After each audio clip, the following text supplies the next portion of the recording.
Hello and welcome to My Xbox and Me, episode 337? Question mark? Maybe? Possibly? Kind of? Sort of? Crash? I have absolutely no clue. I generally can't remember what episode we're on. It sounds right to me. It sounds, yeah. Do you know what? It's weird because we ain't got the show notes. No, this is 338. Last week was 337. Last week was Fair 337. Am I right? Yep, you're right. I thought so. I am one of your hosts, MC Fixer, alongside the one and only Too Fresh Crash. Crash, how are you? Hello, I'm doing good, Excited for the conversation today. Are you, though? Are you? This is going to be a long I'm episode, gonna be honest. and it's going to be an argument. I'm gonna be honest, when we were getting, for the last few days, my family got COVID, so I haven't been able to play as much games as I wanted, and so I've been hit with a little bit of anxiety getting closer. Have I played enough games? Did I get through enough these games? So let me just say at the top, and the one and only Mr. Matt P. Video. How are you, Matt? I'm very well. I'm intrigued to hear what you have to say, Fix, because Crash's excuse there for having not played games the past couple of days, a very good one, right? I hope you and the family are well, Crash. Fix, why have you had so much anxiety coming into good question. And if it's anything to do with any form of metaverse type thing, fists might fly. I had every intention of playing all the games that I've mentioned on this podcast the past year and beating them. It Takes Two, House of Ashes, and the list goes on. There's a very long list. Let's be totally honest with each other. Sure. I didn't play a single game, guys. I'm not going to lie to you all, and I'm not going to sit here and pretend that I did. I didn't play a single game. I played a little bit more Takes Two with Haley, but we haven't beat it, and I still feel that this is a fantastic game, and we'll talk about that very, very soon. And I am open for critiques. I am open for being a terrible person, and I understand that maybe I failed this year. Last year being this year. I failed, and that's okay, because it's not how many times you get hit, it's how many times you get hit and you keep moving forward, right, Crush?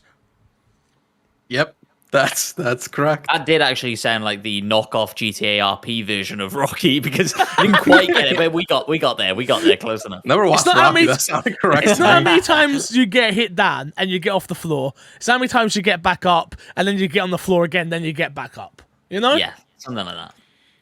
I just want the audience to understand. I understand that this is bollocks, and how dare I? I do understand it, and I have let you down, but I've already started next year's games. I'm already planning, this year's games. I'm already ahead of the curve, everyone. So, my family got COVID, and I couldn't play games. I'm really sorry.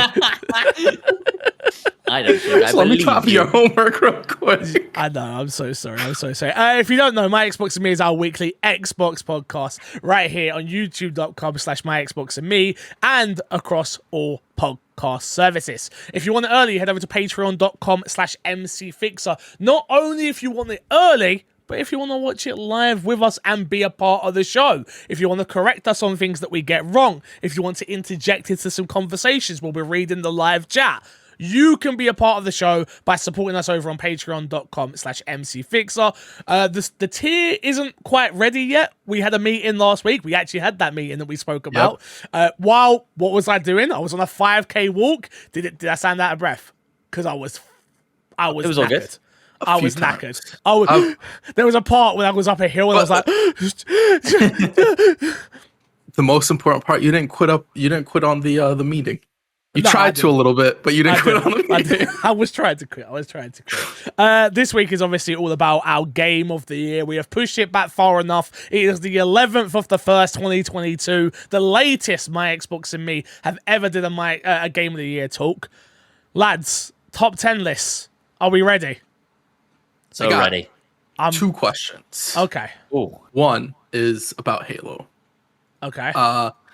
We had a conversation at a point where we talked about Halo. We distinctly separated Halo into 2 different categories. Yep. And before we make this list and I start my list, I want to make sure that we're keeping the multiplayer and the campaign separate, because it affects both my personal list and it affects the official My Xbox and Me Game of the Year list. Yes.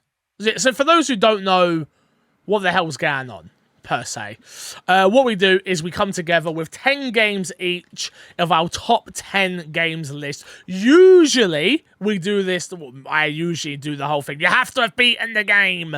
And I'm very anal and very specific about things. Of course, this year, if we did that, I wouldn't even have a list. Let's be totally... I wouldn't have a list. I didn't beat 10 games this year. But this year, as long as you have played enough, and I think that's what we'll do moving forward for my Xbox and me, as long as you've put a extensive amount of time into a game, probably enough to be able to talk about the mechanics enough, that will be able to qualify for your top 10 list. Because not everyone has time to beat games, and as I've learned getting older, life is very different. Very, very different as you get older. So, yeah. Should we start at number 10? For each well, of very us? quickly. What was the second question? Sorry. Yeah, to answer the question. Yeah. Sorry. I'm so sorry. Yes. Matt. Halo campaign and multiplayer are different. They are different purchases. One is free to play, one is not. They are different things. Agreed. Second question, Crash. Second question. So we also talked about this a while ago, and I just want to go over it. We talked about games that came out on Xbox this year versus they've been out before. And we had said those can be in our personal list, but not the official My Xbox Simulator list. Is that still a thing? No. So if it came out this year on Xbox... If it came out on Xbox this year, it could be on your top 10 list. Yeah. Okay. That's what I wanted to check. Because that was it was another argument that you fairly said, which is like, well, if you only own, not everybody owns every console, not everybody has the opportunity. We are an Xbox podcast, and when Deathloop comes out, that is going to be a Game of the Year caliber game that finally makes it to the console, and it shouldn't be swept under the rug because it didn't come out day and date of when it released. I think that's a very fair thing. Yeah? We agree? We agree on that, right? Yep, I agree with that. I just wanted to cover the basics before we got into the list. I respect it. Number 10, and who would like to start?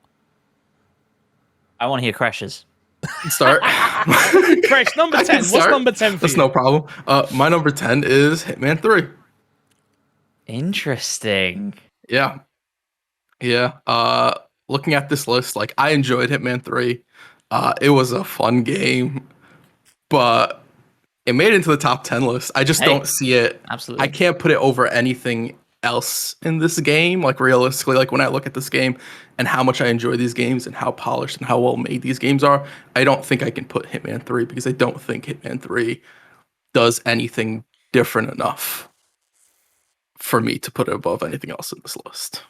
I get you. I think, like, when I'm looking at my top 10 list, I really like all these games. I think from 7 onwards, I love all these games. And there is that, like, man, how do you stack these games? Are so different. How do you stack them on top of each other? And I have thought the same thing about my number 10, actually. Like I don't think they changed enough for it to be higher up my list, although I really enjoyed playing Life is Strange True Colors, which is my number 10 pick.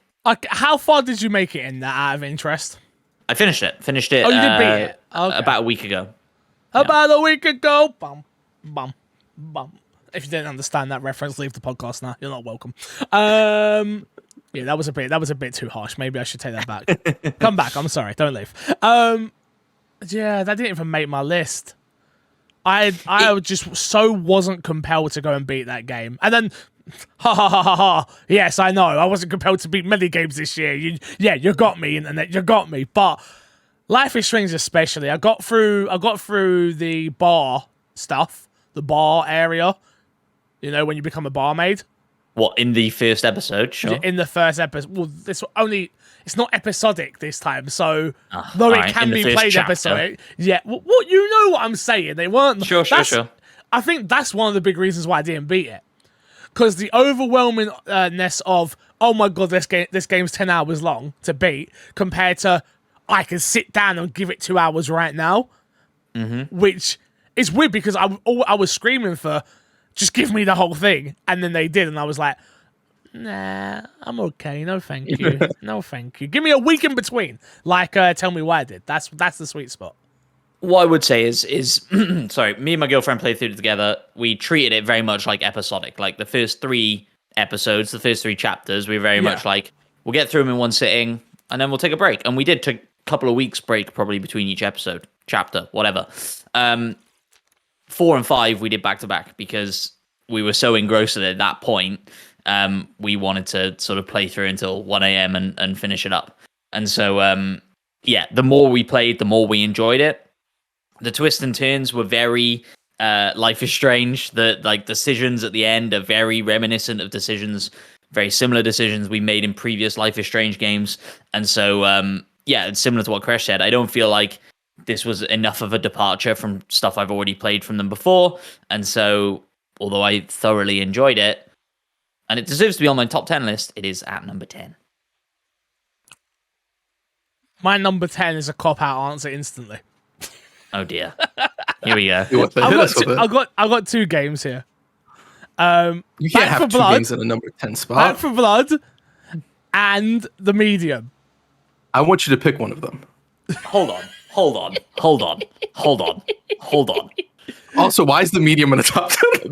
This is exactly why. It's fine. When we talked about The Medium. And that's why it's in a slash. Okay. Slash. Because let me go. Let me go first. Okay, Let me go explain first. yourself. I'm coming after you after this. The Medium isn't an amazing game. It isn't. But the problem is, I played it with Haley, with her. It reminds me of when I used to play old school Resident Evil games, which is it was me and Haley sat down, playing it from start to finish together, and her reading all the notes and adding that extra layer of what The Medium was for me. As, again, broken record at this point, dyslexia, blah, blah, blah, don't like reading, yada, yada, yada.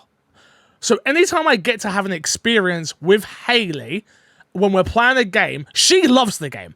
She loved it. From start to finish, thought it was an amazing game. The problem with that was she didn't play the game. She watched the game.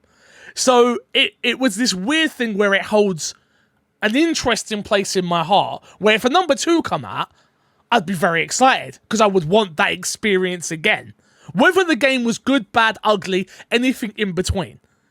Do you know what I mean? So for that reason, I feel like it should make my list.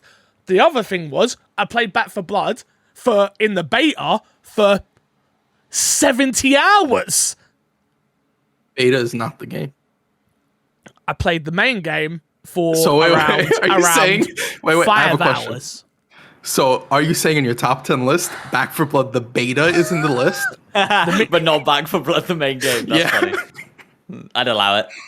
Medium's That's number fine 10. with me. Medium's number 10. Medium's number 10, okay. Medium's number 10. I'm surprised The Medium's number 10. You know, when we talked about it, when we reviewed it, I think I remember us having the conversation like, will this be in our Game of the Year list? And all of us pretty much saying, no, probably not. Fix at least told me, don't play it. It's not worth your time. Right. I still stand, but this is the problem. No. Yeah? You know, last year when Avengers come out, if someone said to you, don't bother playing Avengers, you would go, okay, cool. But in some people, that was their game. That was their game. And what I would say is, in this very specific situation of the nostalgia it brings to me when I play Resident Evil 2 is similar to that in this game. Because it's a whole, both of us together, sat down. Do you know what I mean? I think your reasoning is absolutely valid. It is the best reasonable explanation you could have given why The Medium isn't a top 10 list. I don't think any other explanation would work. Especially because this is our personal list. It's not terrible. It's a very personal thing for it's you. Not terrible. So that's great. It's not a terrible game. No. It's not a great game, but it's not a terrible game. Yeah, agreed. Yeah. So that's my number 10. Number 9, Crash. I feel like we should remix it. You know, okay, somebody else. number 9, Matt. Oh, interesting. Okay. Number 9 for me, a game that I thought would be higher. A lot of these games I thought would be higher on my list. When I actually started compiling it, I was like, ooh, this thing's lower than I expected. Forza Horizon 5 in number 9. Oh my god. Wow, that's crazy. Similar reasons to what me and Crash said about our number 10 picks, which is just this is phenomenal. This is Forza Horizon 4 that looks prettier and is in a different location. No, it's so much more than that. Hey, no, is it? Okay. Yeah. I'm not going to argue with your pick. You could put it at number 9. I'm scared. You should be scared. The IGN fan base are going to come after me. IGN, I they did- don't listen to us. Also, though, when we talked about having to finish a game to put it in the list and stuff, I did not finish Forza Horizon 5. There's no such thing as finishing Forza Horizon 5. I get that. I get that. I would like to put more time into it. I fully intend on putting more time into it, and if I had, maybe it would be higher up the list. I don't know, Yeah. but from what I played, it's stunning. It's incredible.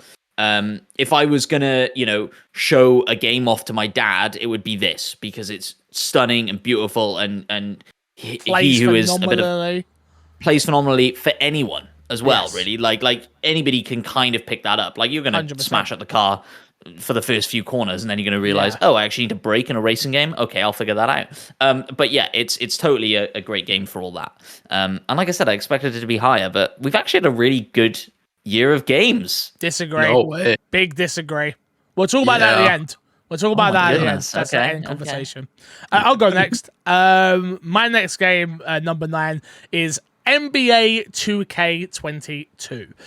Full transparency, I am paid by 2K as a sponsored influencer for them. That doesn't influence anything that I said here, but it's still important for me to tell you that I have been paid and will be paid in the future by 2K to play this game. I would have played this game regardless. Anyone who's listened to the podcast knows that I am a huge sports game fan, whether it be FIFA, whether it be NBA, whether it be Madden. I love sports games.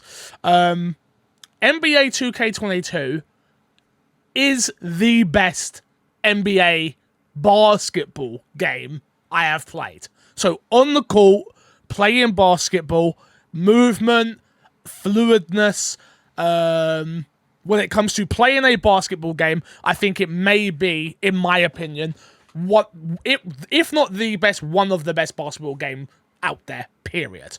Bar none, when it comes to simulation. Where it does fall flat for me is the story mode, which is extremely weak.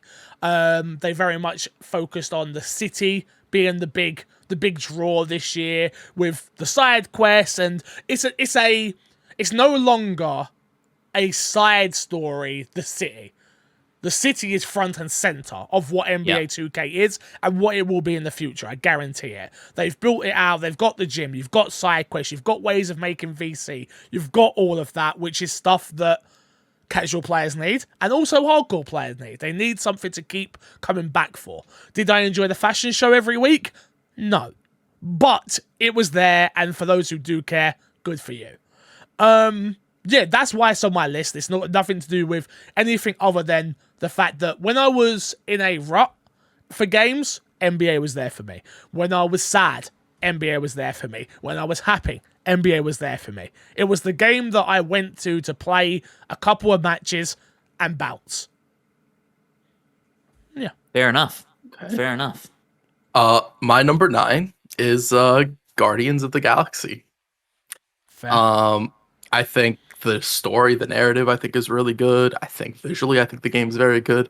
The reason it places so low on my list is really only because of the gameplay. It didn't ever make me want to go back for the gameplay. I never cared about the gameplay as I was playing. It was more so, let me get through this bit so I can get to the next story bit. I really do think it gets me actually excited for the next, if they do another Guardians of the Galaxy game, how they will evolve that combat and make it interesting, because I do enjoy the way they write and the way they do their narratives, and I am interested to see what they do in the future. This unfortunately just doesn't rank up that high because of the combat for me. But and we're all doing this where we're like apologizing for having games so low on our top list. No, it's just I understand, but like yeah, for it to be on the top 10 list is still a massive achievement, right? And so like of all the games you played this year, and so yeah, fair. It didn't make my top 10. Oof. It's one of those games that I think one day I will go back and restart and play from the beginning, but a number of things that hampered that game for me was I played it on PC, which I shouldn't have. I should have played that on Xbox. Having to play that game with a mouse and keyboard, absolutely not. Yeah. And that barrier of entry of always having to sit at my computer to play it was a huge -1 on my behalf, and I did the game a disservice. Number 2, I have to agree with Crash. Every time I went to think about playing that game, I was like, but the gameplay. Man, I'd really love to know where this story goes. but the gameplay. I'd really love to know what happens with this cast of characters, but the gameplay. And if I'm not having fun playing the damn game, probably not worth me getting to it. I think, again, eventually I think I'll play it, but and finish it and maybe have a really good time with it. But right now, it's still a little bit too close to home, you know? Fair enough. Give us your number 8 then, Fix. Come on. Number 8. Far Cry 5. Fun Fair game. play. A game that I enjoyed a lot. I do enjoy Far Cry games, especially considering I would say this is one of the better Far Cry games since what I would say is the tippy top, which is free.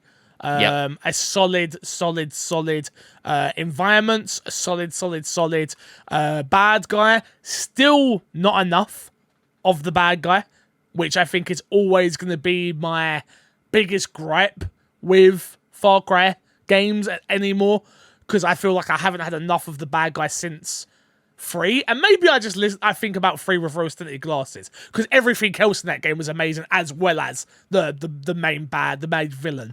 But yeah, I had a lot of, as much as I begrudged having to play it in a 2-day spell or 3-day spell in which I did enjoy playing that game. It was one of the few games that I beat. Which is always a plus. But yeah, no, I did enjoy it, and I enjoyed the world. And if someone was like forcing me to play it again, I would have no problem doing so. And that's why it hits number 8 on my list. It's a solid Far Cry game. I agree with everything you just said. It didn't make my list. Didn't make this mine year. either. No. And I think if I was going to go back to Far Cry, the only reason I would go back now is to do those co-op missions, which I know you guys didn't even touch. No. Because they were brilliant, and I remember talking about them when we reviewed the game as well. And I'd be keen to go back into that. But yeah, I haven't felt the pull to go back and finish that game. And there's so many things coming out now. I can't imagine I would actually get back to it. So.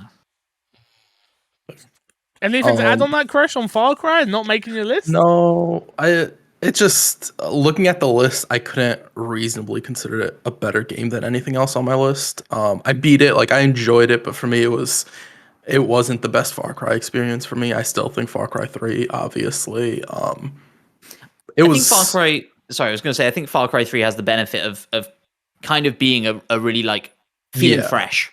Everything else feels like an iteration on Far Cry 3, and so we know what to expect now.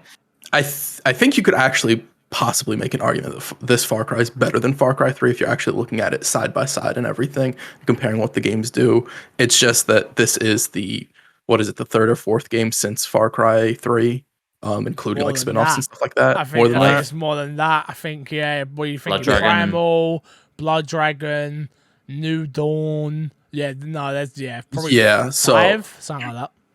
Yeah, so like it hasn't evolved to a way, and open worlds I feel like for games have really started to change, and Far Cry's still stuck with that. Get the tower, unlock the side objectives, and all that stuff. Yeah, which Ubisoft does fantastic at it, but they did also change it for Assassin's Creed, so I'd love to see something like that for Far Cry. Could you imagine like a real gritty, like single player, story driven focus Far Cry game? Now that would be interesting.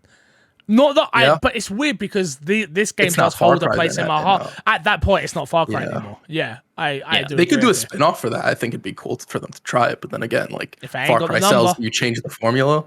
If it ain't got the number, it ain't gonna sell. Yeah. I guess I'll go next. My number 8 game is Lost in Random. Yeah. I really wanted to play this. I never did. Yeah, I enjoyed the art style, I enjoyed the gameplay, the combat, the story, everything. I really enjoyed. Realistically, I was thinking that this was going to be higher in my list, but then again, looking at it and comparing it to other games is like, can I say it's better than this game? Can I say it accomplishes more? Can I say it's as tight as this game? And unfortunately, there are parts in Lost in Random where it feels a little bit janky and stuff like that. By no means a bad game. I absolutely love this game. So yeah, number 8. I feel like it has flown under the radar a bit, right? Like I had the exact same reaction as you then, Fix, of like, oh man, I wanted to get to that this year and just didn't. And I feel like there hasn't been a massive amount of conversation of people being like, You know, we've had people contact us and be like, "Hey, you need to play this before this episode." Yeah. But nobody's done it for Lost and Random, right? And so, yeah.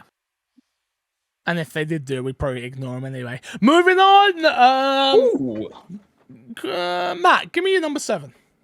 I need to give you my number 8 first, mate. Oh, because we're still Sorry. at number 8, Will. We've already chatted about it a little bit. It was Crash's number 10. It's my number 8. It's Hitman 3. My first proper Hitman game, my first proper time giving Hitman a go, and adored this game. Loved the length of it, loved the loop, loved replaying levels and stuff like that. And yeah, I can't imagine myself going back to it this year now, but I've done everything I wanted to do in that game and thoroughly enjoyed every moment I spent in there. Yeah. Now give us number 7. Oh, really? Okay. Yeah. I feel my number 7. No. You don't got to go back. He doesn't have to go back to back. Yeah, it does. I can go back to back, 100%. Go back to back. My number 7, we've already talked about it. Crash has already put it in his list. It's Guardians of the Galaxy. Yeah, I agree with everything you guys have already said about it. For me, I always say this when I talk about this game, I'm a big Marvel guy. I'm biased. I love the story in this game, and dropping it down to the easiest difficulty and, like you say, blitzing through those less interesting combat sections just so I can chat to Rocket and Groot on the ship and stuff like that is what it was all about for me. And yeah, I love how deep they went with it, and the characters crop up that I did not expect to see and are a big deal. And the stuff they do with the world and the lore is really interesting. I think they had quite an easy fail on their hands with people loving Chris Pratt in that role so much, and kind of what happened to Marvel's Avengers, where people were like, these characters suck in comparison to the MCU versions. What are we doing? And I don't hear anybody complaining about that, right? This version of Star-Lord is unique. It's similar to Chris Pratt, sure, but unique enough, and people enjoy it, and I enjoy it. So yeah, I think they've done really well with it. I think this game also kind of proves that the problem with Marvel's Avengers isn't necessarily that they aren't the movie counterparts. It's that the game, the characters just weren't very interesting in the way they were designed. Yeah, that's fair. That's fair. Matt, how close to you did the preview with me on this one, and you got to ask me a bunch of questions? I did. How did I do in the preview then when explaining the game? Because you've beat it. It's in your top 10. How close to what I was saying in the preview came about of the game? Yeah, no, I think you smashed it. I think I really didn't know what to expect of the game before we did our preview. Yeah. And the way you were talking about the way decisions get made and you kind of balancing this responsibility as a leader, I didn't expect that from this for some reason. I don't know what, from the trailers we'd seen beforehand. But yeah, that's what this game is all about. I do feel like the combat sections drag on too much, which there's no way you could have told from a preview, right? But and the early stage of the game that you were playing, and yeah, I like I say, when I dropped it down to the easiest difficulty, I was basically not shooting people. I would just use the various abilities of the Guardians and then go in for elemental freeze people or stun people, however best to deal with those people, and then go in for melee kills with Star-Lord and combo off of the other Guardians and stuff like that. And that was the funnest way for me to play that game. So yeah. I have a question. How much did the photo mode affect your placement? So I purposefully didn't pick up the photo mode, didn't try the photo mode for the first maybe 5 hours of the game. And then I saw people's Twitter photos flying around and stuff, and then I just get hooked in the photo mode, and I can't friggin' stop myself. I love a good photo mode. I think it actually hindered my enjoyment of this game because I was constantly pausing and taking photos of shit, and I haven't even done anything with them. I'm probably not going to do anything with them. But yeah, I love a good photo mode. I don't think I didn't really factor into my decision to put it in the list or not. But yeah. Number 7, I'll go. Resident Evil. I don't like my face. Oh, Resident Evil Village. Yep. I'm surprised it made it here at all. No, it has to make the list because of it. Look, I'm not a dum-dum. I've been playing video games for a really long time, and I understand that Resident Evil Village is a good game. I don't think you can say it's not a good game. It's a great gameplay loop. I think it has great environments. I think the story is the weakest part of it, especially for a hardcore Resident Evil fan. And I think the problem with that game was I built it up a little bit too much in my head because of what they showed. I don't know if it allowed fans, but it allowed me to run wild with my expectations.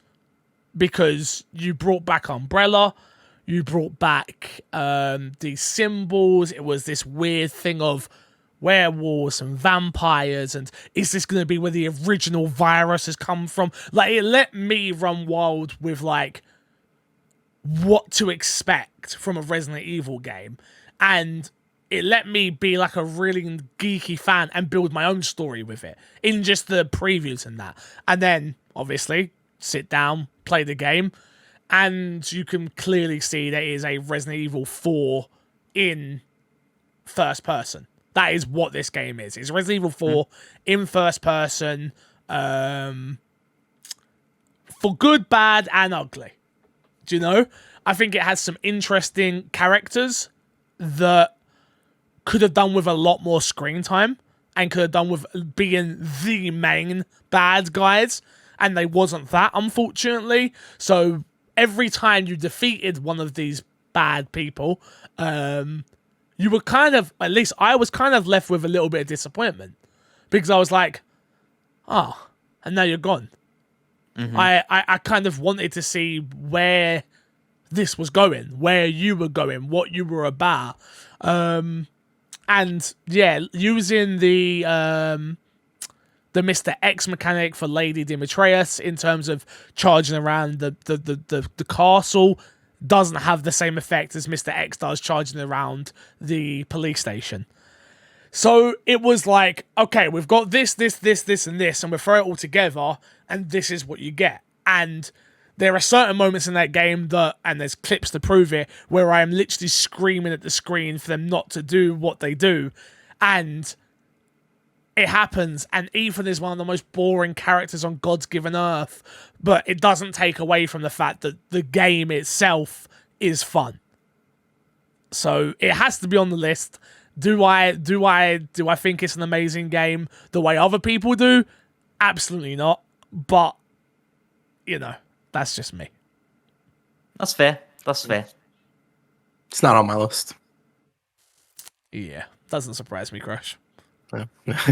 Doesn't surprise me. My number 7 is Scarlet Nexus. Fantastic action RPG.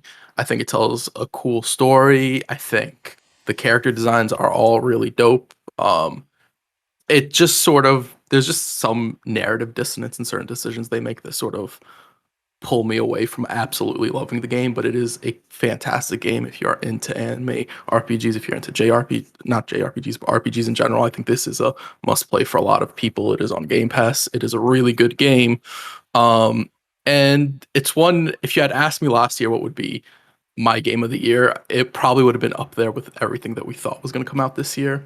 Yeah. So it falls short of that, but it's still a fantastic game, even if it doesn't hit my expectations for the game. Fair enough. It's another game came into Game Pass, and I was like, yes. And now I have a reason to play it, and I will play it, and then I just didn't play it.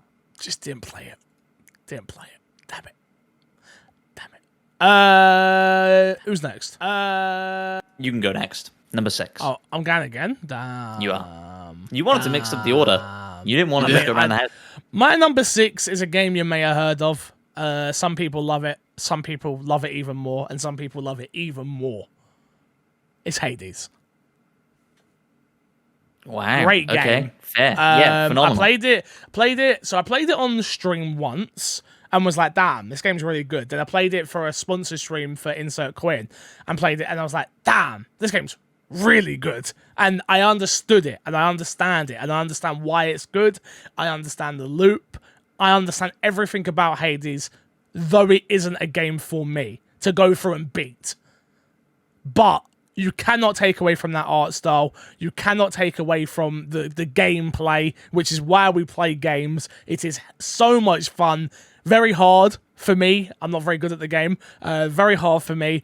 But one of those games that it's very similar to like, I know people are gonna take the piss out of me now, but like if I had enough time to just play one game, like I'm sure Hades would be a game that I would sit there and just keep on playing until I finally did beat it. But I don't have enough time to do that because I have another one game that I play all the time. So that's why fair. it's on my list. Matt, number 6? Well, I was just going to go off the back of Hades very quickly please. and say that I only picked it up this year, but I picked it up on Switch and played it on there. It didn't make it into my list only because, yeah, for me, it is just that bit too difficult. Like, Yes. and I just kept finding that like I don't want to come back to this because it's just that bit too difficult. Yep. And I think as well, like I enjoy a difficult game. I typically enjoy more difficult games, though, I think, when they're a bit more slow and a bit more methodical. Hades, I felt like, oh shit, this is chaotic, and I have to like go. Yep. And I never felt like I was really getting to grips with like, how do you want me to play this game? And I never fully understood that. And a lot of the times when I was dying, I wasn't like, oh, it's not my fault I'm dying, the game's stupid. I'm not doing that, but it did feel a bit like, oh fuck, like I don't know if I can put myself through this again. So yeah, that's why I didn't make my list. I think with Hades, the thing with it is it's really a game where it's like, as you're playing, you're getting the abilities from the other gods, and it's like you have to start playing to what they give you and making the right choice for what door to get. Yeah. What the possibilities can be. So it is a game that the more you experience it, the better it gets. Hades is fantastic for me. What kind of, even like last year, because it did come out last year, what ruined it is I played it in early access way back when.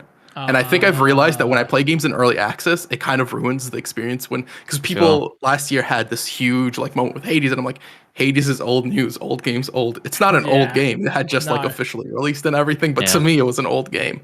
But yeah, that's absolutely. I forgot that came out this year on console on Game Pass as well. Yep. Absolutely fantastic game. Only reason why I it's a played huge it gift for Game Pass. was because it was on Game Pass. Yeah. Another game that's on Game Pass, and my number 6, and maybe you'll be surprised that this is so low, but it's The Artful Escape. And I haven't shut up about it on this podcast. And when 6. I realized I wasn't going to put it in my top 5, I was blown away. But like I said, I think this has been a good year for games, and there's a lot of great games on here. But yes, The Artful Escape, if you are a creative of any type and you haven't played The Artful Escape, you're doing life wrong. Go fix that because it's bloody brilliant. Interesting. Number 6. Interesting, Matt. Like I said when I talked about it initially, the gameplay just needs a little bit of challenge. The gameplay just needs a little bit of, am I doing well? Am I not? Like the game, it's an unlosable game. And so, yeah, if it had that element of challenge, maybe I would have enjoyed it just a little bit more and it would have cracked the top 5. But it hasn't. A game you didn't shut up about at the Game Awards. Yeah. Complain that it didn't win Game of the Year doesn't win your Game of the Year. I mean, look, half of that, was leading into the Joker. So what he's saying is he's fake, everyone. He's saying he's fake. Me and Chris would never do that. Never. Ever. My number 6 is Record of Lados War Deedlit. I talked about this. It's the Metroidvania. Oh no, it's the Metroidvania. Like 3 weeks ago. Yeah. I really enjoyed it. And looking at this list, just the fun and every time I sat down to play games and I was like, what am I going to play? I knew instantly while I was playing this. I am playing this game. I'm going to sit down. Even earlier in the day, I was like, I'm going to set out time to play this game. I think it's really good.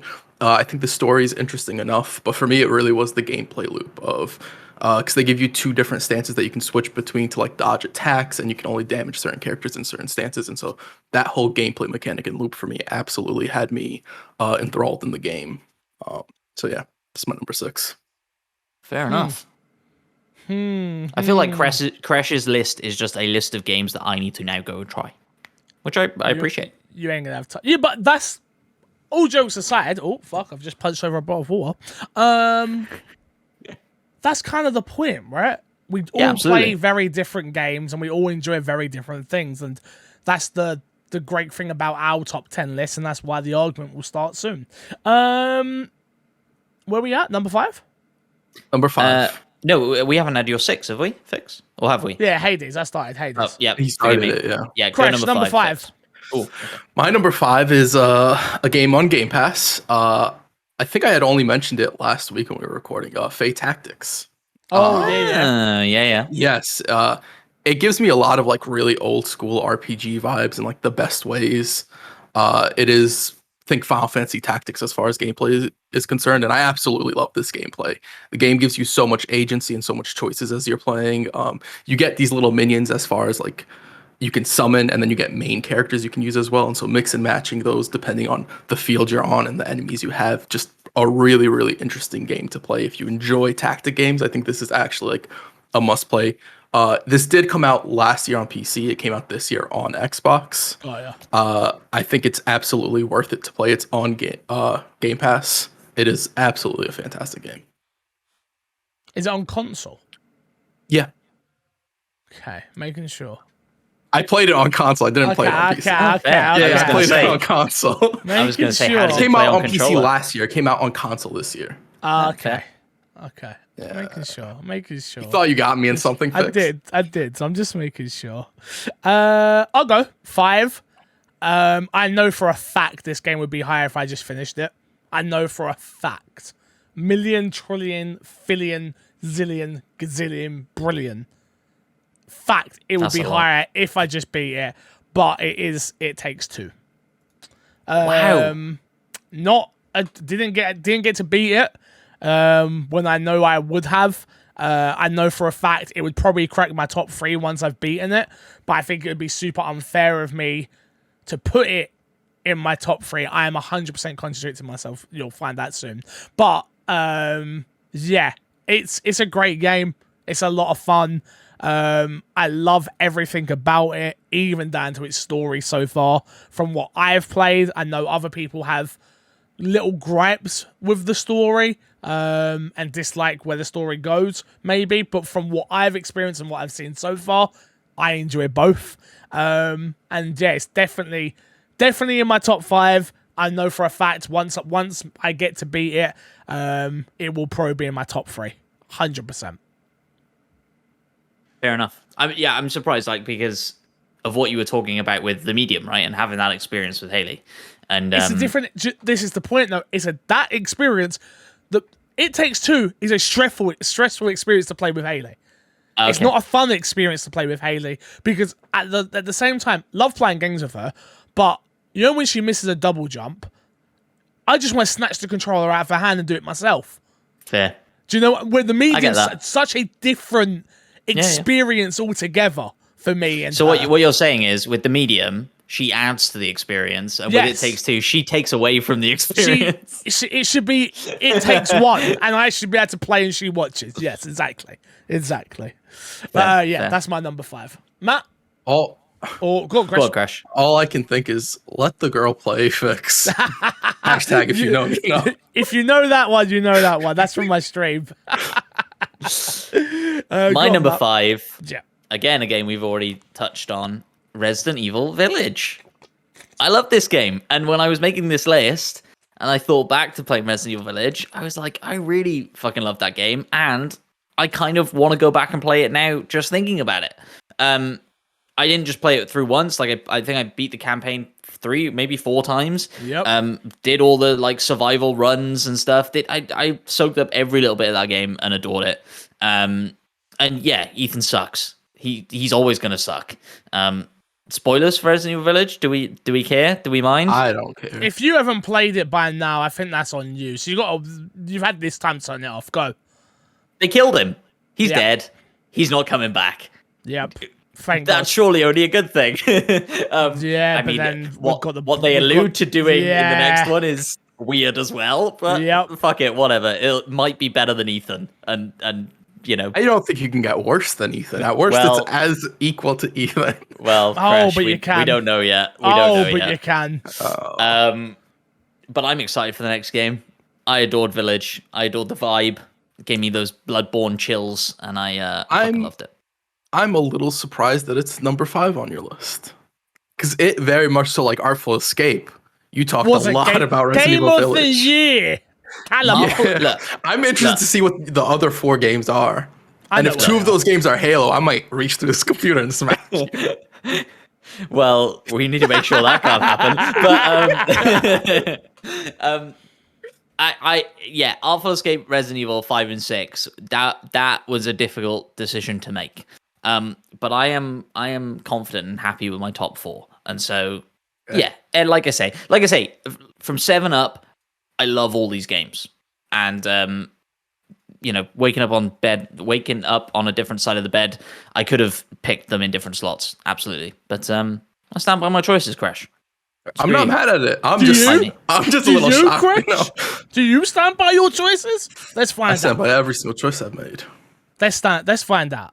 Number 5.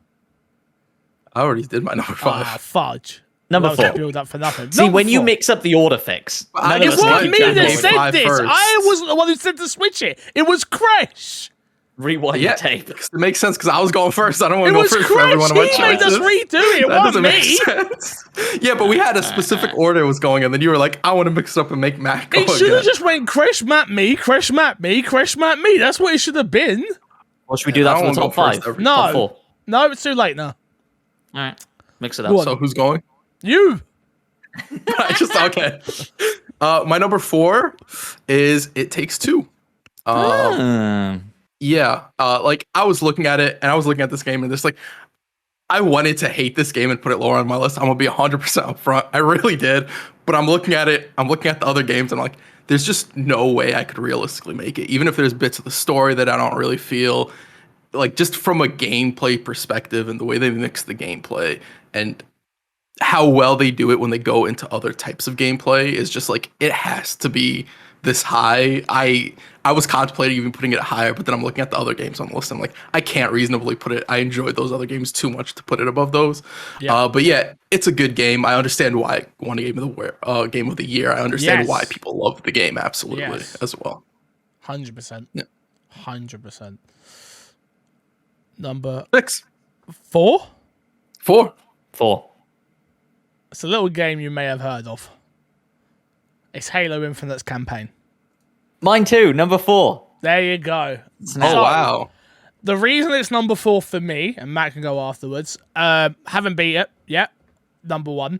But I will say, it is the only Halo game that I've ever understood, which is that's a key part of why I enjoy the game. It makes the world of Halo understandable for a dum-dum like me. Number 2, I actually care about Master Chief now. Whether I beat the game, don't beat the game, whatever, if they put Master Chief in Smash, I'll actually care. It's that type of situation, finally, you know? Like, I actually give a crap about Xbox's mascot. Finally. Yeah. It's taken... Yeah. I've been, what's Xbox, 25 years now? And I've been an Xbox fan for 20 of those, maybe? I finally care about their mascot. Whether I get to the end, whether I learn about all the intricacies of the story, doesn't matter. I care about Master Chief finally. I enjoy him as a character. I enjoy him as a person. I enjoy the world in which he lives in Infinite. And when the next game comes out, I'll be excited.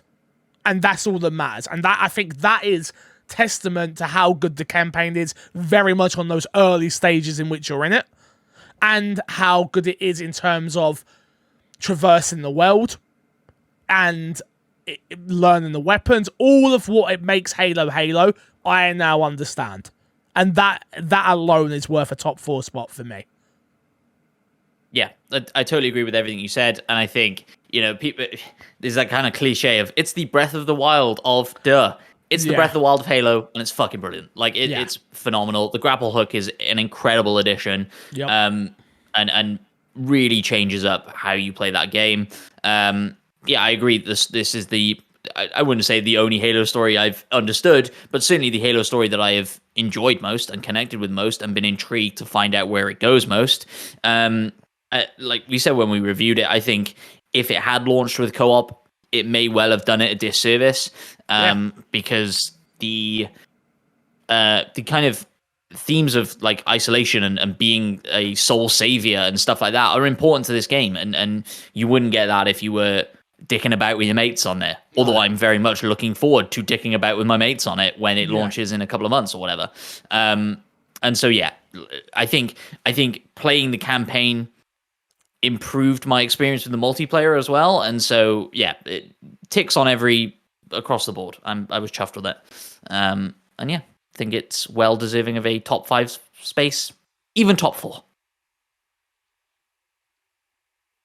Are we into the top 3? Top 3 Fix. What, me? Fix. Yeah, go. It's a little game you may have heard of. It's called Hitman. Wow. That's high. That's high. It is a phenomenal game. It is the first Hitman game that... Go on, please. Well, I'm a stealth game is in Fix's top 3 Let's be real. of the year. What are the chances Fix played this through and through as a stealth game? That's true. Did. No, well, You did? yes, because there's one mission in particular that I love, and I think it's my favorite mission of the year, which is the Dartmouth mission, which is obviously a play on Knives Out and stuff like that. It's when you can get me to play a genre of game which I do not enjoy playing, and you can get me to play it for the whole experience, and get me to go back and replay something. You're a great game. That tells you how good the game is for me. For me, if you know me, because I don't replay games, I don't replay missions, and I don't play stealth games. So that tells you how good this game is. It holds a special place in my heart. Did I understand what the story was? No. Did I care? No. But the little intricacies in which Hitman has are phenomenal. And I was pleasantly surprised when playing it. I truly believed I was going to sit down, play it, and turn it off straight away. That's what I thought would happen, and it didn't. Yeah. And it pulled me in, and I was interested in, so what happens if I poison this drink as they're shooting her in the head? And what happens if this, and the fact that those things happened and the scenario plays out differently is a wonderful thing. And it's going back and replaying a mission and learning the pattern in which someone walks in, or figuring out that the security guard, I'm using this as an example, goes to the bathroom at a certain time, or whatever that scenario was like a eureka moment. And when a game makes me feel like a genius as well, even better. And that's what Hitman did for me. It made me feel smart, even though the game was very much designed in a way of like, we want you to do this. But it didn't come across like it wanted me to do this, so it made me feel even smarter when I did it. And that's why it's in my top 3. That's fair. I can piggyback off of that quite well, if you don't mind me going. Please. Because my number 3 is The Forgotten City, which is I only played in the last 3 days. Oh my god, no way! Brilliant. And everything you've just said about Hitman applies to Forgotten City. It is phenomenal. And the cherry on the top is that it is a time loop game, so it takes a shit on 12 minutes on top of all of that. And it's phenomenal. It just shows what can be accomplished by a small team. Like, it's fantastic. I'm in shock. It's not the prettiest game in the world, but it is a pretty game. The gameplay feels like it's ripped straight out of Skyrim. If you told me this was a Skyrim mod, I would have believed you. And it's just this really fantastically executed small game. 6 hours. There's 4 different endings. I got all 4 endings. I went back, got all 4 endings. That's how much I enjoyed it. It's brilliant. It looks better than Skyrim. I'm not gonna let Matt do the game. No. I meant gameplay. I meant the gameplay. Like, it feels like you're in. I agree with that, but like when you said that, it sounded like you were saying the game looks like Skyrim. No. It looks good. I wouldn't say it's like it blew me away at any point. It has a photo mode, which I didn't go into, and so like, yeah. To be fair, I was going to talk about this later. Forgotten City. I didn't get to beat it. COVID, everything. I did play it. And if I beat it, I'm pretty sure if I put more time into it, it actually would have ended up on my list somewhere. And I was going to talk about it whenever we went over. It's also it's also difficult to talk about because the less you know about the game going in, Yeah. I think the better. I think Go on, Crash. That's what was said as well. That we got yeah, that it is email a and really said like that. it is a really really interesting game that the more because at first when I was playing it I was like, oh, this is kind of whatever. I don't see the appeal to it, and then the more you play it, the more you find out, the more you do, the more you go through the time loop. It is a very well constructed game that is worth a lot of people's times. Yeah, and I think like the time loop element is there and it's great. I think the time I got my first ending, I'd only done like 4 loops or 5 loops. Like it's not crazy, overly used or anything like that. You can overuse it if you want, and I'm sure there are benefits and disadvantages to doing that. But like everything in that game is like really well thought out. That again, it's difficult to talk about without starting to spoil stuff. But like if you need to follow a character and they're going to show you something, you can just tap A and put the controller down, and your character will follow that character at the correct pace, and you haven't got to worry about any of that nonsense. The stuff starts to develop in such a way that you don't have to redo the same thing each time to get the. Yeah. It's just very, very clever in the way it does stuff. Yeah. It also keeps track of objectives as well, like Matt was saying. So you don't have to redo stuff. You don't have to go talk to somebody and hit a conversation for you to know that you have to do something later on. The game doesn't make you do that. The game design choices in it, I think, are really, really good as well. Yeah. And it does like the vibe and mythos of Assassin's Creed better than Assassin's Creed. Like it iterates on all these games in like a phenomenal way. Maybe you're not deep enough, Crash. I don't know about that. I like what? I'm not the place to get into that conversation. Sure. The only negative I can say about it is that I think at certain points the game telegraphs and holds your hand too much. It in a meta way. Like there is a section in the game, this isn't a spoiler, where it says, "Hey, Metaverse? if you're not in if you're not into horror, don't do this quest line." And I was like, I wish you hadn't told me that, because where that leads you is super interesting and would have been super surprising and awesome had you not told me it was coming. So that's my only negative I can say about the game. Because wouldn't that kind of be accessibility for people who don't like horror? I understand. Okay. And I understand why they put it in. Maybe have an option when you start the game to be like, hey, we can hold your hand through this if you want or not. Yeah. I agree. Because I'm at that part in my playthrough. Okay. And that's a super cool section, which is like almost survival horror in a way. Like it's fucking brilliant. And it comes out of nowhere. Well, it doesn't come out of nowhere, but exactly. It's difficult to talk about the game, but I cannot recommend this game enough to people. It's on Game Pass as well. Please go play this game. I had an hour before the podcast and I couldn't think of the name of the game, and I was gonna play it. Oh, you don't want to put an hour. Give yourself a little bit more time. I ain't got no more time. I think you'll find the time. I think if you put an hour in, you probably won't be able to put it down. Or at least that's how I felt with it. I haven't had a game do that to me since GTA Roleplay. I was really surprised. Like I was up until 2 a.m. today, I guess, playing it. When was the last time I went to bed at 2 a.m.? Jesus. Never. Also, I was only doing that to get the other endings because I'd already got my ending that I considered my ending. Also, only needed a guide for one ending. Like it just felt like, oh, I'm actually discovering this stuff. Like the amount of times like I would need a guide for other things, like Hitman, even as an example. But you used the guide for Hitman? Yeah. Nope, I didn't. Only like occasionally when I'm trying to get achievements, like trying to get very specific that's endings, not endings, but very specific kills or whatever, you know. It is a bit different. But it came out of nowhere for me, and I bloody adore it. I regret not playing it earlier in the year. I'll be honest. Damn. Yeah. You were told, all of you. I was told, and I kept saying I'm gonna play it. At least I've got an excuse. My family got COVID, you know. Yeah. Wow. True. Wow. Good excuse, Fix. Crash. Matt.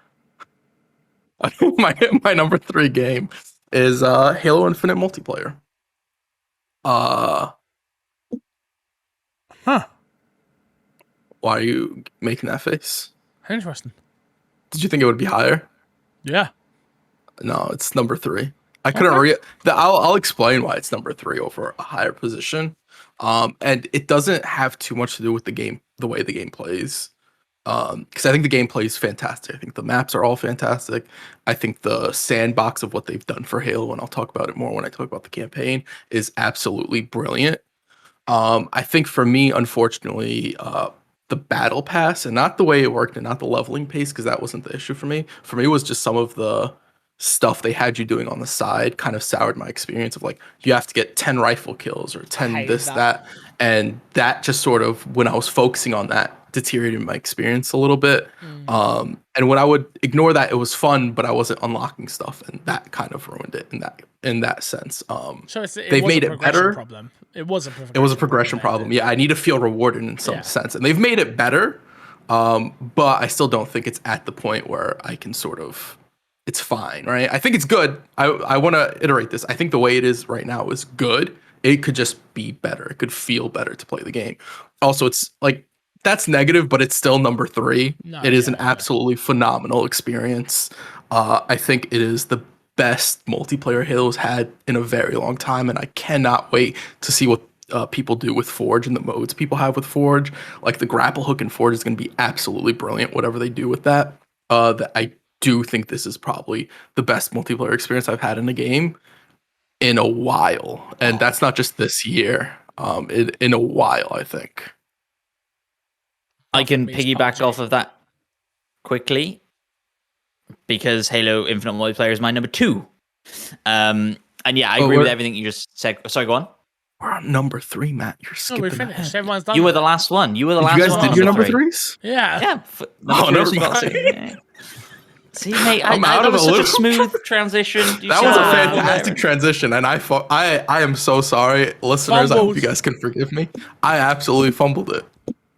I'm gonna go. Speaking of Halo Infinite, I can piggyback off of that, Crash, because it's my number 2 pick. There we go. Really? We don't do edits. Don't even try. Yeah, I agree with everything you just said, and the cherry on top is that it's free, right? And I think people forget that it's free. This is a free game that is going to keep evolving and keep getting better. And like you said, it's phenomenal right now. And yeah, like I get the disappointment with the battle pass or progression or whatever, but also people aren't really talking about that anymore, at least that I've seen, because people are just getting on with it now and enjoying the game for what it is. And I'm still jumping in 2-3 nights a week with my friends and thoroughly enjoying it. Battlefield had a free weekend this weekend. We jumped in for 2 matches of Battlefield, and we're like, should we go back to Halo? We'll go back to Halo. It's fantastic. Number 2 for me, Forza Horizon 5. High on the list. Well, don't worry. Go ahead. Forza Horizon 5, number 2 on my list. I think it's a fantastic game, and I don't think anyone sitting here on this podcast, including myself, quite understands how fantastic Forza Horizon is. Because we are not racing car driving player games that committed our life to that genre of game. But every time I'm playing that game, I'm blown away by how good it is, how pretty it is, how well designed it is, how the multiplayer works seamlessly. I haven't had a single issue with the game at all. I love the way the catalog works with the car collecting.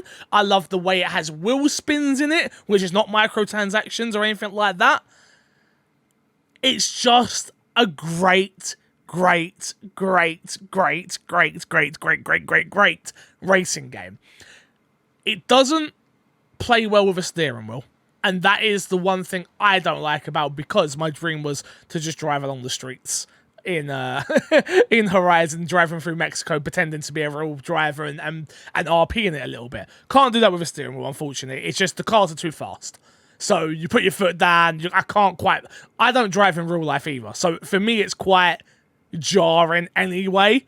I'm like sat over the steering wheel like a granny when I play. I'm like this. I'm like, it just doesn't work. So I have to play it with a controller. But every time I jump in, which I haven't been able to jump in as much as I would like, I haven't even played it with Haley yet. Haley hasn't even started it yet. And I'm like, but I know for a fact we're going to have so much fun.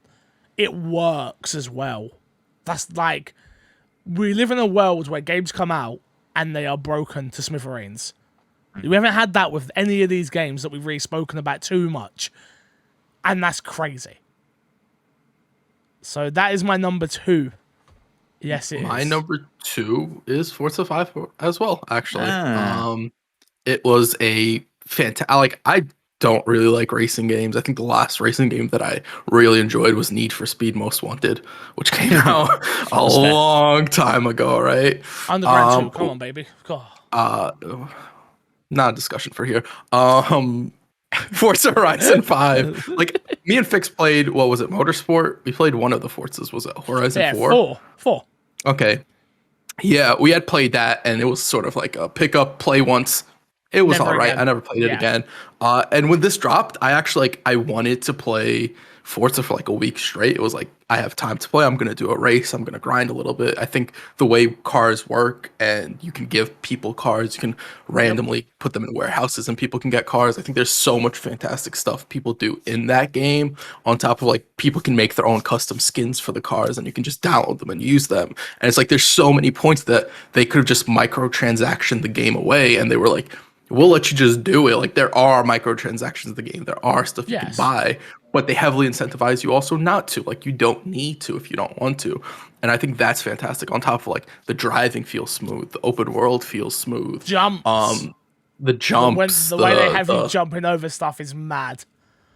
The challenges, like you got to go hit this speed, and I do it a few times. I'm not a racing guy, but I'm like, I know I can hit that because I'm just like 2 or 3 seconds off. I can get that. I can shave those 2 or 3 seconds. I just gotta clean it up a little bit. The rewind function is fantastic, and I know that's been some of that stuff's been in past Horizons. We've talked about that, but for me, it was just like it all worked flawlessly and seamlessly.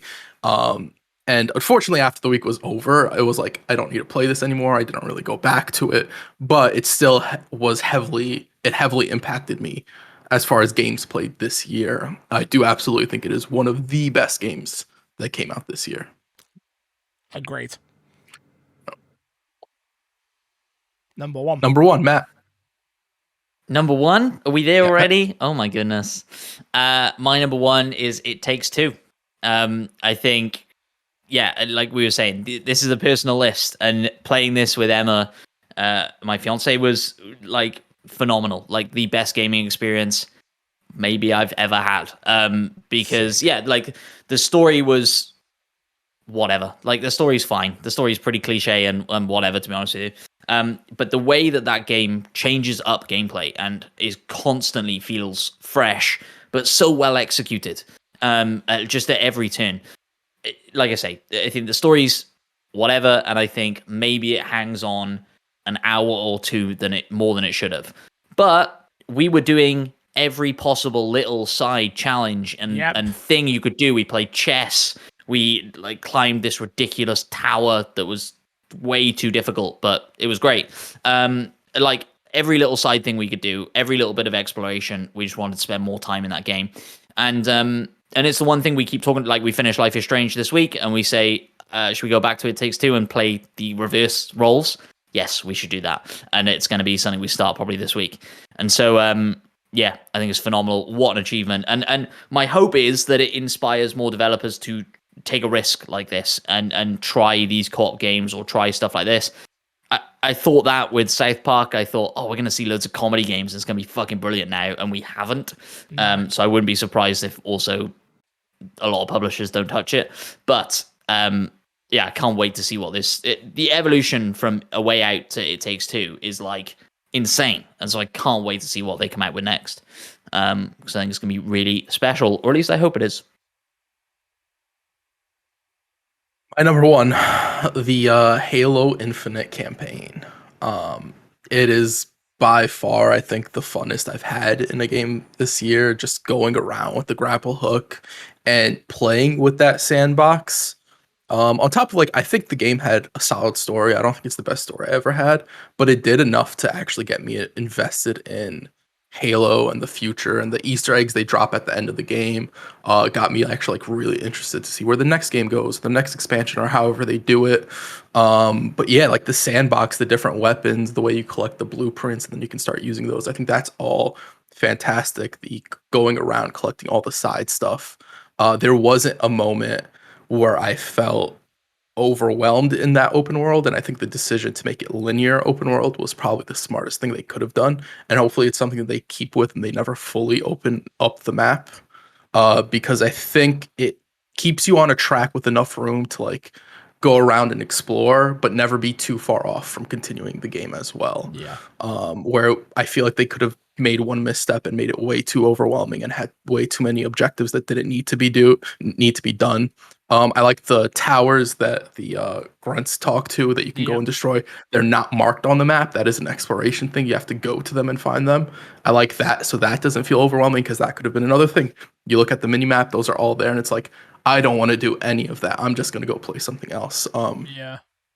Yeah, it is literally Halo. I think this game changes not just Halo, but first person shooters from now on from when I play them. There has to be a funner mechanic to it other than you're just walking around and shooting. I think that sort of played out for me, at least as far as FPSs are concerned. Number one for me. Have you heard this game called Packed Out? Let me tell you, no, I'm joking. Halo Infinite Multiplayer is my number one. It is my game of the year. Nah, you might be thinking to yourself, why? Why is it your game of the year? Crash is pulling faces. It's wild. I'm pulling faces. Why? Why are you so surprised that it's my game of the year? Why is it your game of the year?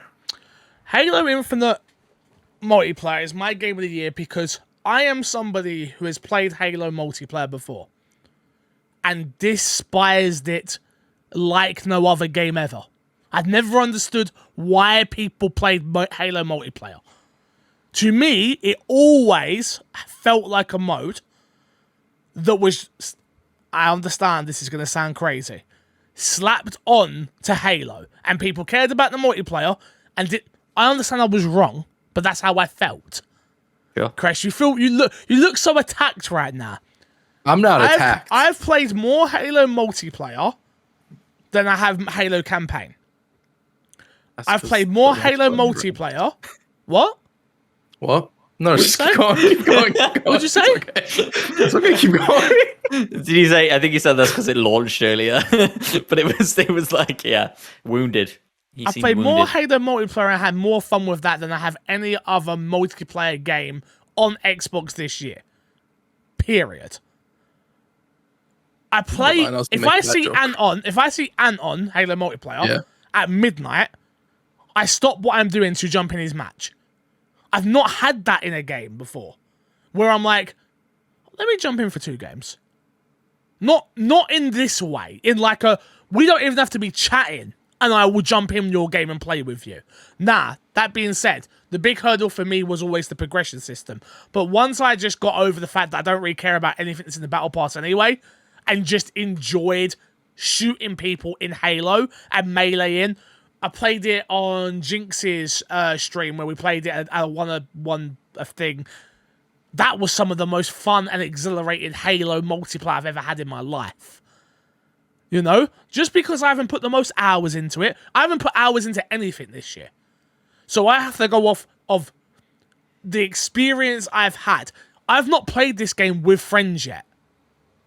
And still, I've had a ball in terms of talking to them. I just want to say, Ant, you are not Fix's friend. He just lets you know. Clear cut. In terms of talking to them. So I'm talking about actually communicating in a match. Yeah. Haven't had that yet. Yet I still think the game's amazing. I'm learning what weapons I'm good with. I'm learning about these new modes that I was just boo-hooing what Halo was. For the longest time, Halo was this space dude that people loved, and I didn't understand why. And it's so much bigger than that now. And I understand that. And the gameplay... you got to remember, I stopped playing COD this year.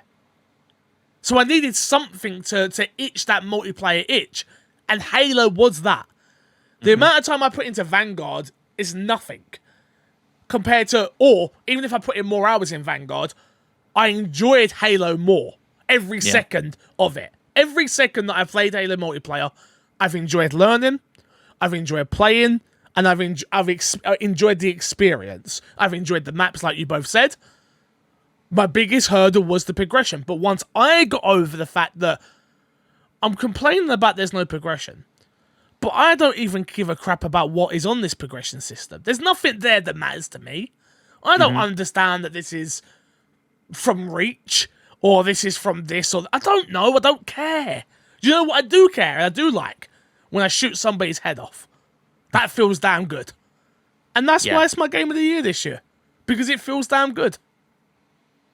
I agree, and I think everything you said is spot on, and I'm in a similar position where I realize that I don't care about the progression, I don't care about unlocking the armor sets. What I care about is jumping on there, playing with my friends, and that moment, sort of a third of the way into a match, where we realize, oh, we've just been chatting shit, we haven't been concentrating, we're down, but we can pull this back. Like, let's turn it on now, let's start chatting properly, and we can pull this back.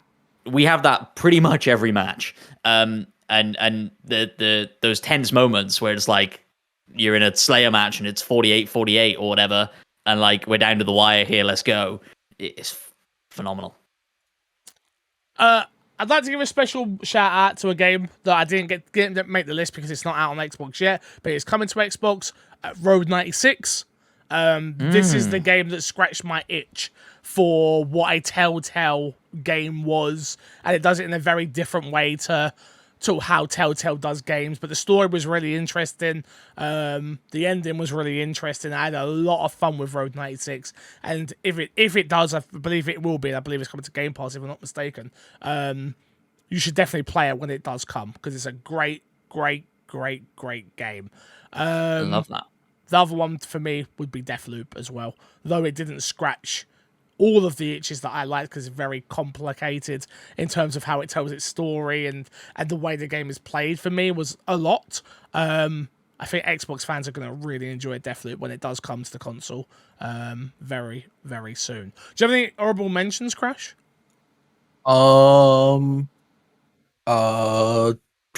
I don't think so. Boyfriend Dungeon was good. Unpacked was good. Yeah, that came out. Stuff that weren't on Xbox. Stuff that weren't on Xbox. That may be coming, like third party wise, anything like that. I don't think so. I have no. Final Fantasy VII Remake. Did you not hear the news? Oh, I heard the news. Oh, we talk about that on another episode. It's fine. Yeah. It's sorry, not for now. folks. Not for now. Yeah. Well, it's okay, no problem. Guys, we gotta come up with a top 5 list for my Xbox and me. Let's do it. I think it writes itself, if we're being honest, because of the crossover. I think it's very close anyway. Yeah, it's not as, at least what's in the top 5, right? It's not, I think Halo multiplayer, Halo campaign, Forza Horizon 5, It Takes Two, and then that's where the argument comes, I guess. Yeah. I think so. You guys both had Hitman 3 in your top 5, no? Hitman 3 is 8 for me. Oh, and for you, Fix, for it's... Okay. What would be the number 5 game? Because I think we have to figure that out before we do, place I agree. all the rest. I think the only 2 that really stand a chance of getting in the top 5 with us, I would definitely argue Forgotten City should be in the top 5. But you guys aren't going to back that up, right? And so I think the 2 that are contending for that 5 spot is Guardians of the Galaxy or Hitman. I think we also have to mention this isn't our top 5 list. And no, this is. It needs to be mentioned. Psychonauts too. Like we absolutely can't look over that and gloss over That's that. an honorable mention.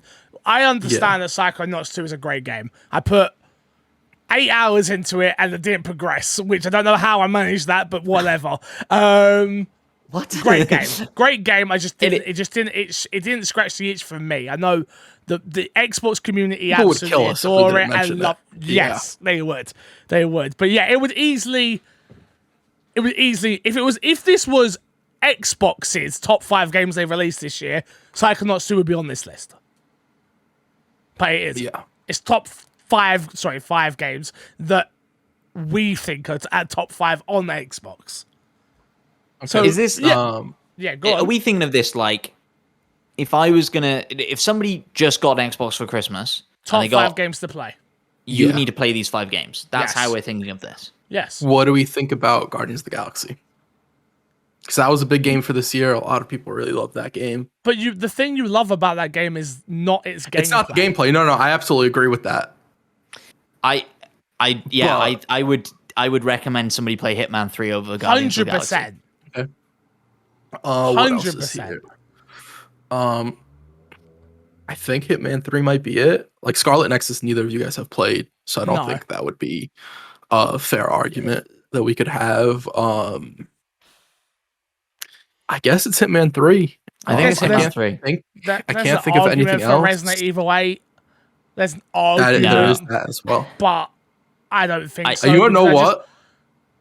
The amazing thing is that Matt didn't jump to have that in the number 5 spot. That's wild. Crazy. Wild. Like we say, if somebody picked up their Xbox Christmas and you said these are the 5 games you need to play, I wouldn't say Resident Evil Village, because they would boot that game up and a dude would steal your baby and shoot your wife, and you'd be like, what the fuck's going on? And you'd be like, I'm this miserable guy. And yeah, it's not a game to jump they into. mentioned he does military training and he does absolutely nothing in that opening but duck. Oh yeah. It's not a like All right, literally happens. fine. That's not Sure. I like that, Damn. Crash. I like that. Yeah, I think it's Hitman 3.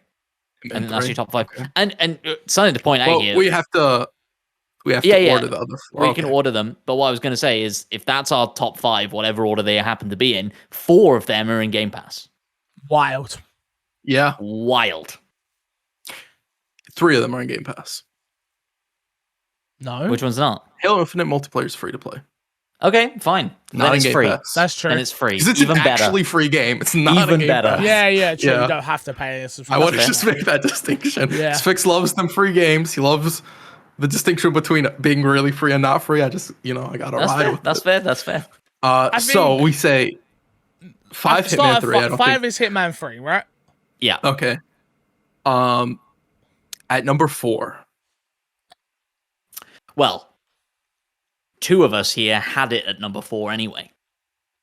The campaign, Halo. The Halo campaign. Yeah. If you can give me a reason why it shouldn't be 4 and it should be higher, Crash, I could be swayed, but I don't think I would feel more comfortable putting Forza ahead of it, and It Takes Two and multiplayer. But nah, do you know what? That's such a I go back on that. You should play Halo Infinite campaign before you play its multiplayer. You should. Because the argument we're having for this, right, is like somebody gets an Xbox for Christmas and you're gonna recommend games to them. If I were to order like what you should play on a list, You would say Halo campaign. I'd honestly say campaign before both the multiplayer and Forza. Maybe I not wouldn't put it Forza. above It Takes Two. The reason, let me explain why I'd put it, because it is a game. Forza is a racing game and it's a fun racing game, right? I'm not going to argue that. If you want to get that, if you play It Takes Two and you're only one person, you're gonna have a crap time. That's Well, I was true. gonna say. If you want to get true, like that's that, true, you know okay. what I mean? fair. Like, and yeah. So So then I don't what we're think going to you say can is do that. Halo Infinite multiplayer at 3 and then campaign at, or Halo multiplayer at 4 and then campaign at 3. I reckon if I beat I would it, put it would them- be easier for me to say that. But yeah, I think multiplayer 4, Infinite 3, and then It Takes If they Two were both Horizon. one game, it'd be so much easier to make the argument why Halo would go higher. True. If you were actually writing this list for somebody, you'd probably just put Halo on the list. But I'm just going, Yeah, we're not though. That's not wrong. Yeah, that's why I brought it up in the beginning to make the No, it's distinction. fair. No, because 100%. it goes to our personal list, but it also goes to this list as well. Okay, I'm not mad at that. So Okay. then multiplayer, It Takes Two, multiplayer then campaign. Feels wrong, but I'm not mad at it. Matt, I'm you're smiling, but you're not saying much. No, I mean, look, if I'm honest, I would argue to put Forza here at 4. than multiplayer than campaign. I don't think I'd recommend Forza to people the way that I would Halo. But Infinite multiplayer or campaign. In that same breath, look, we are having an open conversation about just games, and the problem is, you pick up a console. This is the crazy thing. It's not even you pick up a console and buy games. You pick up a console and tell them to download games off of Game Pass. You tell them to buy Game Pass. You buy them a year of Game Pass. They get 3 months, don't they, with the console purchase? You are not telling me you're not telling them to try Forza. No, that's absolutely correct. Whether they fall in love with it is a different story. But you're not telling them, look, you've bought this brand new Series X. You want to see something pretty and amazing and magical? Forza Horizon 5 is above Halo. I'm sorry. It is. It is. Because you're thinking about it from a point of view of shooter.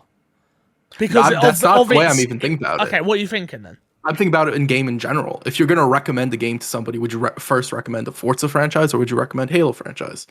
Forza. Most people wouldn't. If we're going to be 100% honest, most people wouldn't. Most people would recommend a Halo game before they do a Forza game. I think the best... If you know the person that like guns, you wouldn't say that, would you? No, but if a person likes cars, I'm not recommending anything else.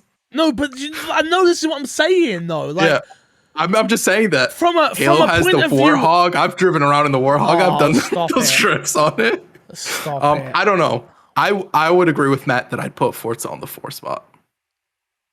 Also, I just want to point out, in the My Xbox and Me polls, Game of the Year was Halo Infinite.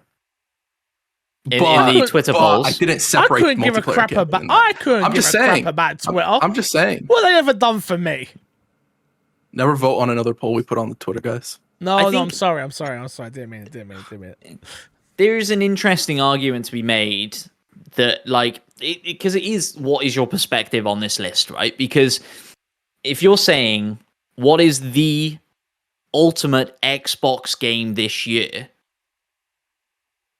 like, it depends how you approach that and look at it. But it's either Forza or Halo. It's one of those two.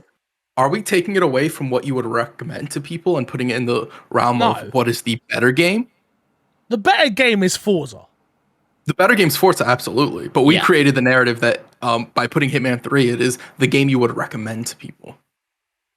And the better game and the game you would recommend to people don't go hand in hand every time. I agree. Well, so then do we go back and we take Hitman 3 out? To throw a spanner in the works, the better game is slightly more objective because the game you would recommend to people depends on the person you're recommending it to, like we just said. The better game between Hitman and Guardians is Hitman. There's not a question. I agree. It's not a question. It's not even up for debate. I do think it's up for debate. The better game? Hitman 3 is janky at times. So is Guardians. I guess. I guess. No, I agree. You literally no.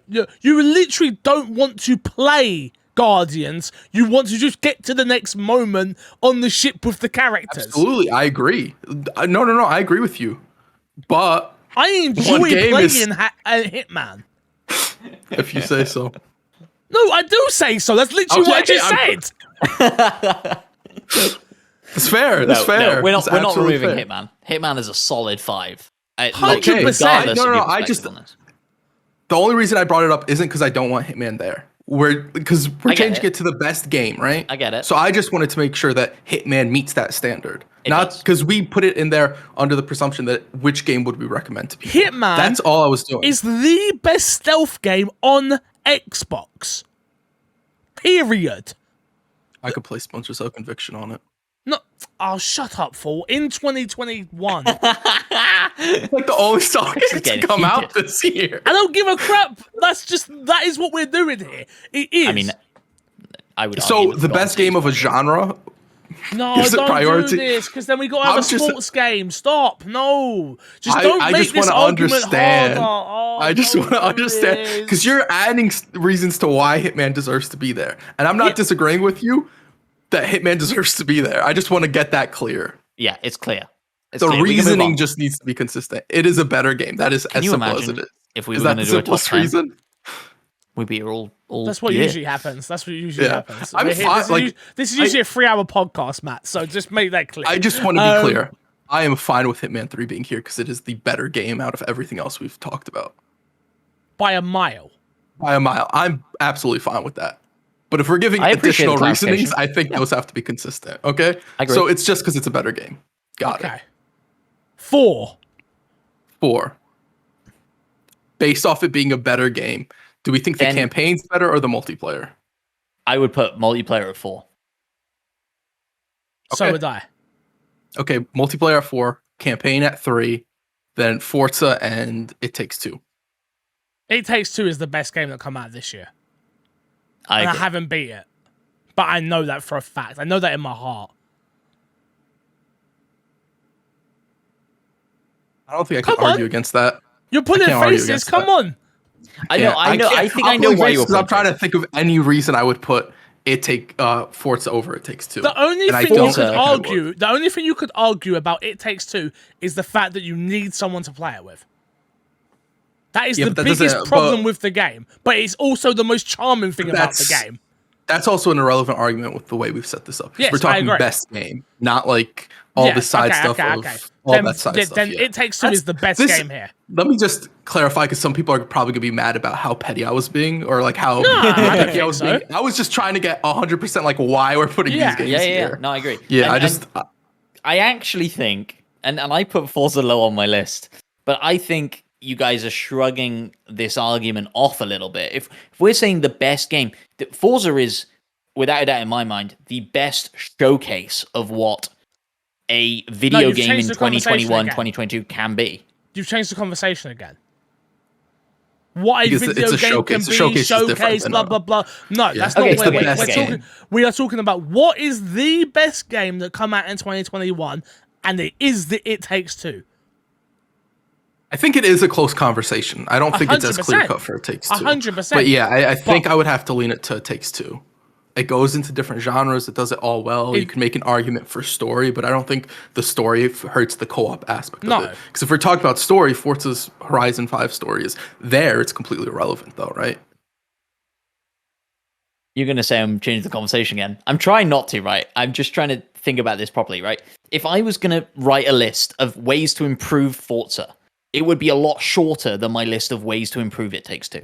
But are we arguing which one's closer to being a perfect game or which one's a better game? No, better game. Because perfect and better aren't the same. A perfect game is just a game without flaws, and a game without flaws could just be a boring game still. Okay, I'm just trying to make sure we're locked in. I'm happy to go this way. What? I'm happy to go with this. Most MMOs are like that. Most MMOs are bad games. Yes. Yeah, terrible. Incredibly fun, but bad games. But they're super fun. That's why. That's fair. That's fair. I'm happy giving it to It Takes Two. So It Takes Two, number 1. Forza Horizon 5, number 2. Halo Infinite Campaign, number 3. Halo Infinite Multiplayer, number 4. Hitman, number 5. Hitman 3, number 5. I'm happy. Yeah? Yeah. Yeah, I don't think there's anything I'd argue to move around, really. Because as much as, even like looking back at Halo, as much as I loved it, now part of me wants to say we flip multiplayer and campaign. No. Because I think multiplayer is objectively like has less flaws than the campaign. I've had the campaign bug out on me. Yeah. I've fallen through the map. None of that's happened in multiplayer. There's no co-op? It's all probably fixed now. That's not wrong. Co-op, saying there's no co-op is, again, changing the conversation. But you had that, and I didn't have that. So there's like... Yeah. I think we solid it in. That's it. That's... Okay. I agree. Okay. I'm happy I'm happy with this. I think if Timmy or Jimmy or Simmy comes up and he's like, yo, MC Fixer, Crash, Matt, what are the top 5 games I've got to play on the Xbox from last year? You're putting the campaign above. You are. Okay. I agree. Can we just humor me slightly? Everybody who's listening right now has played these games, right? Like, probably. And if you haven't, shame on you. But like, I'm sure No shame you on have. you. You don't have to Not play shame every on game. you. What do you mean? You might be doing something busy. No shame, Fair fam. No enough, shame. Hitman 3 isn't on Game Pass. You have no obligation to play it. But I'm curious, Crash, out of your, because you had probably the most different list of any of Yeah. us. Yeah. If you were going to recommend one of those that probably the majority of the audience haven't played, because my version of that would be the Forgotten City. Like I like more so than the Artful Escape, which if you listen to this podcast like you do, you know that's probably quite shocking. Yeah, go play the Forgotten City, my god. But yeah, which one would you pick, Crash? I would probably pick Scarlet Nexus, which came 7 on my list, but looking at it and even the games that didn't make it on your guys' list, I think it is the most easily accessible. It's the most modern because like a lot of the other games I'm talking about are 8-bit or 16 or 32-bit games or whatever. They're based on outdated mechanics and stuff like that. They do them really well and they don't feel old. They feel like a modern take on an old game, but they still have that more oldie feel where Scarlet Nexus feels modern. It feels like it's a modern story and a modern game. That would probably be what I would recommend out of all of those. Cool. Road I'm happy.